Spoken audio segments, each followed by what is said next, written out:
All right, welcome back to the Find Your 20 Coaching Insights Show. I'm your host, Mark Sieverkrop, and if you're a business owner who's looking for more focus, more profits, and more time, well, then you have come to the right place, because this is the show where I share my top insights from recent coaching sessions with my clients to help you throw out the 80% that's holding you back so that you can build a business that you actually love owning and a lifestyle that you're excited about. That's right. If your business was, and I was trying to find something to put, because I feel like I've picked everything in my office that I can choose that has 5 of something. But if your business, I found these, if your business was these 5 Apple stickers, got 5 of them here. If your business was these 5 Apple stickers, we would throw out 4 of them and we would focus on the one that's most important. But before we get started, today's featured resource is a book that I absolutely love. This is a book that when I read it, I said, oh my goodness, these are the things that I have been thinking for a couple of years. These are the questions that I've been asking, and it gives me the answers. And it's a book by my friend Ray Edwards, and it's called Permission to Prosper. And in this book, Ray talks about how God wants us to be successful. He wants us to have a successful business, and why he wants us to have a successful business. It's one of the greatest books I've read about the mindset and the mentality of being wealthy, of building a business that's successful, and it's really, really good. I highly recommend it. So I encourage you to pick up a copy of this. And you can get it by going to findyour20.com/prosper. You can get a copy from Amazon right there. But I think I'm going to give away a copy of this. And so here's what I'm going to tell you. Anyone who leaves a review of the podcast on the podcast app that they listen to, the podcast platform that they listen to, leave a review, email me at mark@findyour20.com with a screenshot of your review. I will pick one person to mail a copy of this book to. I'll put the names in a hat. I probably won't put them in a hat, but I'll make a list. I'll use random.org and I'll pick someone to mail a copy of this book to. All you have to do is leave a review of the podcast on your app, take a screenshot of it, send it to me at mark@findyour20.com, and you will be entered to get a copy of this book. And you have to do that before November 1st. That's when I'll do the drawing, is on November 1st, for a free copy of my friend Ray Edwards' book, Permission to Prosper, How to Be Rich Beyond Your Wildest Dreams. So leave a review, send me a picture of the review, a screenshot of the review to mark@findyour20.com, and you'll be entered to win as long as you do it before November 1st. All right, and you can see all of my recommended resources by going to findyour20.com/my best resources. Today, I want to share 3 things with you. The first one, I'm going to give an example not from business, but it's something that I've had a conversation with several of my clients about. And it's the idea that your gut instinct is almost always right. Your gut instinct is almost always right. And I had this conversation with a couple clients this past week where they said, I feel like this, but I'm not sure. And what they said they felt like their gut instinct was exactly what I would have told them. And I said, often our gut instinct is right. And the story I want to share with you is actually one from my reffing soccer. I don't know if I've mentioned that on this podcast before. One of my hobbies, one of the things I really love to do is I love to referee soccer. And I don't like refereeing kids as much. I like refereeing high school. And I'm really working on getting certified to be able to ref college as well. But I was reffing a high school game, and one of my biggest, places for improvement was second guessing myself. A challenge would happen, a foul would happen, something would happen in the game, and I would immediately think that I should call it. And then I'm like, well, I don't know, maybe I should. And that's something I've been working on a lot lately. And I finally got to the point where I believe, I trust, I take my first instinct almost every time. And I had this happen last night. I was reffing a girls' high school game, a girls' varsity game, and there was a foul. And immediately in my mind, I had the thought, I'm like, that's a yellow card. That's a yellow card offense. Exactly what happened isn't super important unless you play soccer or you watch soccer a lot or soccer. But essentially, it was a foul where a girl was jumping up to head the ball, and another girl just went and basically took out her legs, and just kind of went into her rather than jumping up for the ball. She went into her. That's a dangerous play. Immediately when I saw it, I thought to myself, that's a yellow card. In years past, in past seasons, I would have hesitated and I might not have given that as a yellow card. I might have just either called the foul or I might not have called it because of my hesitation, because I wasn't trusting my gut instinct in that first impression. But I've gotten to the point now where I do. And immediately when it happened, I blew the whistle, pulled up my card, I gave the yellow card. Yellow cards really aren't that big of a deal, especially when you get to high school. So it's not like it was the end of the world, no big deal. But it was making that decision quickly. And the same thing happens in business. A lot of times, our first instinct, our gut instinct, the immediate thought we have is the right one. The immediate decision that we make, the immediate thing that we think we should do is the right one. And then we second guess ourselves. In the movie Maverick or Top Gun Maverick, one of the things that Maverick says to Rooster is don't think, just do. And that's really what it comes down to sometimes. We overthink things. So my encouragement to you, just like my clients this week, is to recognize that your gut instinct is almost always right. Now, I'm not saying you don't question it. I'm not saying you don't think about it. But I think it's important for us to recognize, because a lot of times what will happen, and this happens with me, and I think it happens with all of us, is we have that initial thought, and then we immediately kind of push it out of our mind and we start thinking and we say, well, no, it's not that, but what about this? Or so-and-so says this, or I read this in a book. And we immediately push away that first instinct. What I want you to do is when you have that first instinct, notice it and say, my initial thought was to do this. Let me think about that. Let me address, and let me see why that might be the right thing to do before just moving on to the next thing. So that's tip number one. Make sure that you're focusing on and giving time to your gut instinct, because it's almost always right. That's been my experience. It's almost always right. Tip number two, I did a coaching call for one of my clients this week. People that were just joining her program. It was a bonus call, and we were talking, and something happened. There was a couple hundred people on this call, and there was several people that had this feeling or made this comment or alluded to it. And it's something I see a lot. And that is wanting to market to everybody, wanting to talk to everybody, wanting to help everybody, which is admirable.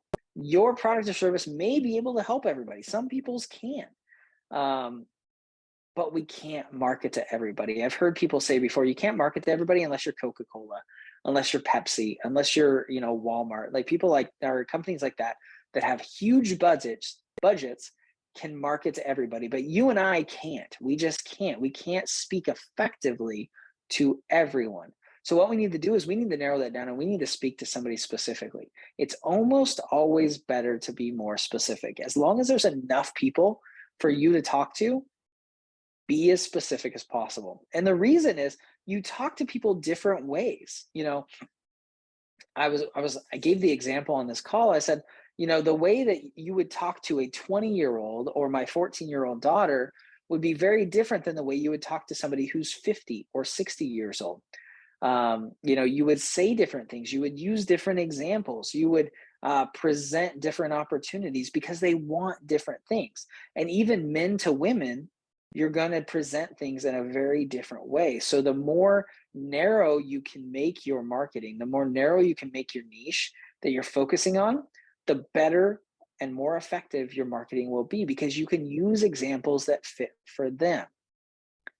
I can tell you, if I'm watching an advertisement or I'm watching an ad or I'm seeing an ad on Facebook or I'm seeing a promotion of some sort, and they're talking about, like if they're using in their marketing like flowers and pretty colors and those types of things, it's not going to appeal to me in the same way that it's going to appeal if they show something that appeals to me, which is, things, like bolder and I don't know. It's hard to come up with an example right now, but you know what I mean?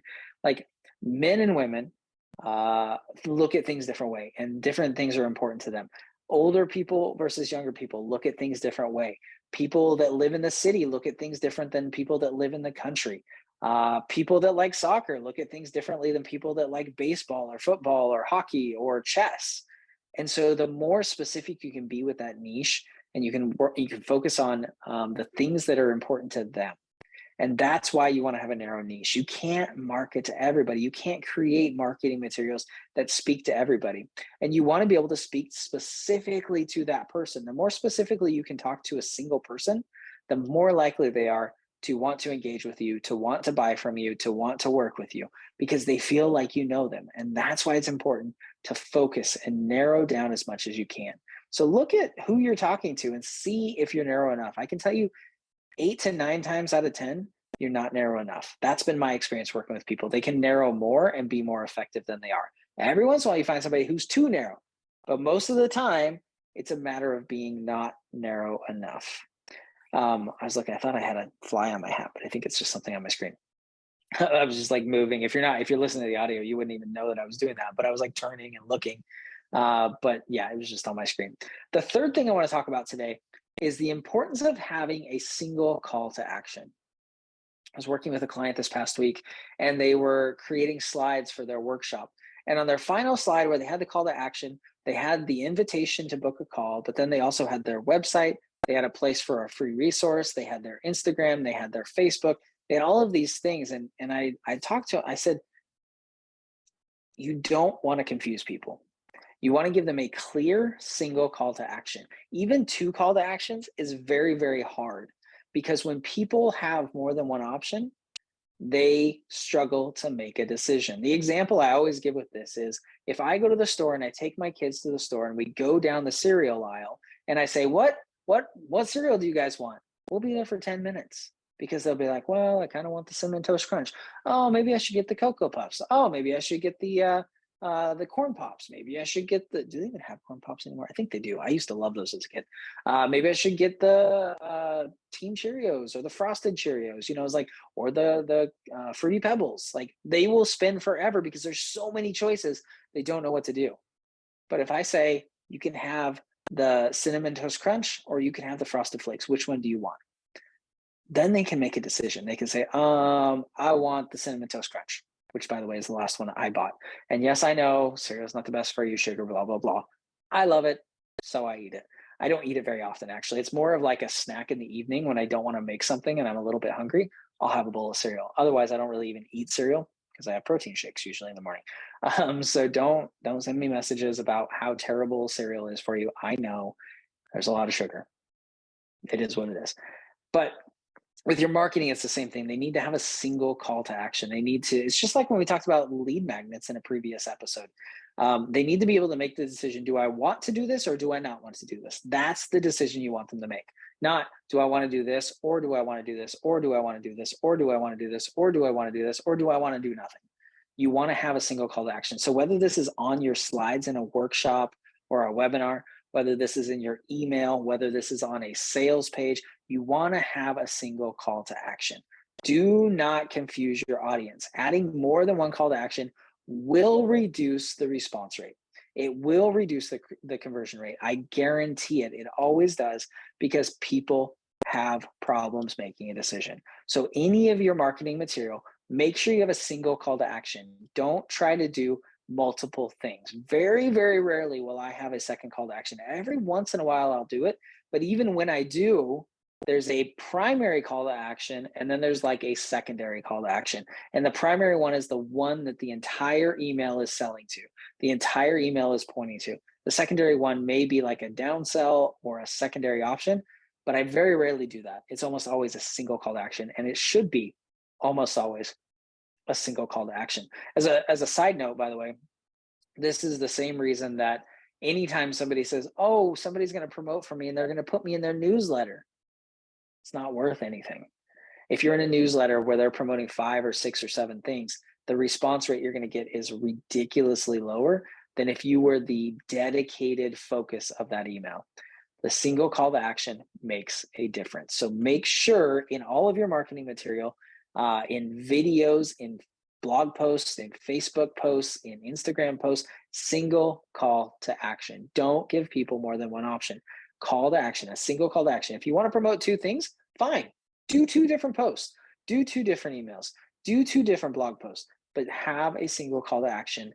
It will make a difference. All right, so those are our 3. We talked about making sure that you recognize and give focus to your gut instinct because it's almost always right.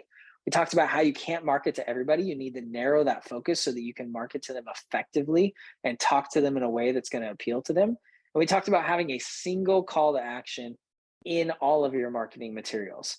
I want to thank you for listening. Thank you for being here. Again, remember, if you want to enter into a drawing to get a free copy of my friend Ray Edwards' book, Permission to Prosper, just leave a review for the podcast and then take a screenshot of it, email it to me at mark@findyour20.com, and you'll be entered into that drawing as long as you do so before November 1st, and I will pick somebody to receive this free copy of Ray's book.